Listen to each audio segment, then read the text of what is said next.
I need to understand. You understand. Every black man does. I want some great drink, baby. Ooh, yeah! Anthony Mackie had an interesting thing to say. And your perspective, I guess it's a real thing, okay? That's what makes us individuals, okay? We see things differently. I may not see things through the same lens that you see things. I can't see shit. Still, with that being said, there was a statement that he made when he was speaking to Radio Times. I have a hard time understanding where this person is coming from. But this is where Anthony Mackie, he plays who is now going to be Black Captain Falcon American Man. You've got to do better. In the Marvel Cinematic Universe. This is what he said. I would say the Marvel thing is completely different. And this is in reference to being able to be creative in comparison to Twisted Metal, which he also acts in. This is what he says.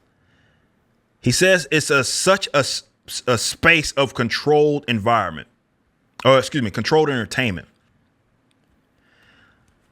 Like there's only so much you can do. There's only so much creativity you can bring to the table because Stan Lee gave us so much content. And again, he adds, talking about Twisted Metal, that's different. He said there's a guy, there's a girl. So basically saying, well, they get to be more creative with Twisted Metal in comparison to Marvel. See, this is... I can't take it anymore! I reject this opinion wholeheartedly, and I'm going to tell you why. First of all, I think y'all have been far too liberal in the Marvel Cinematic Universe in the first place. Anthony Mackie's basically saying we don't get to be free enough, and I will say you've taken way too many liberties. What are you talking about?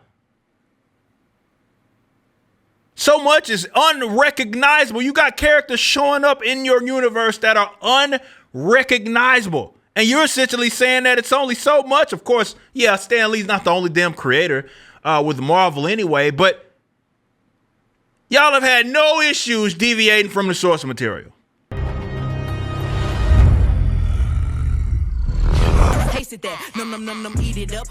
The hell? But where I disagree, and maybe some of you even disagree with me, I'm willing to have that conversation, but I'm going to give you my perspective on creativity. What I reject, we hear this term often used called creative freedom. And oftentimes I think that people believe it means an absolute free-for-all. Even if you're coming in and you're working on an already established character or IP, property, whatever. Something that is a brand that is recognizable that you didn't create.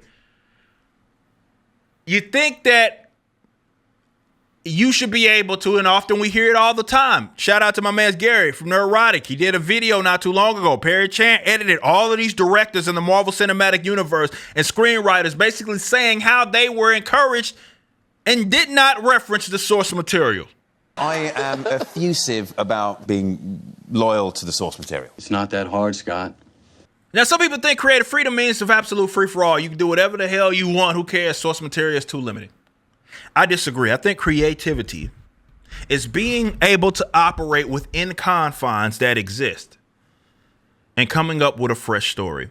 I have to give praise to the creators over here at the Rippaverse. Granted, yeah, we don't necessarily have the extended universe of a Marvel or DC because we've only been around for a couple of years. But those guys also did work with Marvel and DC, and they had a very similar approach, and that's this. If you care enough about the brand that you're working on, you're not trying to write yourself into it or just say that I want to leave my impression on it. Shout out to Chuck Dixon, Mike Barron, and the Soskas as an example. I use them as an example. Both of them have done mainstream work working with the other companies. What they did, however, each of them took the initiative to learn about these characters, not just from what maybe was introduced in ISOM 1 or ISOM 2, but I have a universe Bible and I have a lot of stuff documented that hasn't happened yet. Directions that the story needs to go, that these characters, even though it hasn't been revealed, that's core to them quite yet. And they created stories that are very much in line with who these characters are and told stories that I myself couldn't tell. That shows the level of creativity. The one that most recently got released that you guys have got a hold of, Alpha Core. Alpha Core is every bit of Brian, Braxwell, Ingrid Valdez, Mick Davies, who also shows up in Alpha Core, Lillian, Michael. All of those are characters that I created. Yet they're put in believable scenarios and a fresh story is told that, like I said, I as the creator could not have told. That's only a story that Chuck Dixon could tell. That's creativity. But we live in this world now where creativity for them is being able to do whatever you want. It's just your little sandbox that you now have hijacked, and you need to be able to tell the story that you want to tell, even if it deviates so far from stories that have been told before or so far from who the characters are at its core. Creativity is not a free-for-all. They are not simultaneous, not simultaneous, but they're not like these sort of interchangeable words. They're used often in the case, and Mackie does right here in this story. But that's not what it means. And I just reject that. And maybe some people disagree with me on it, but that's not how I see creativity. I don't see creativity just being able to do whatever you want.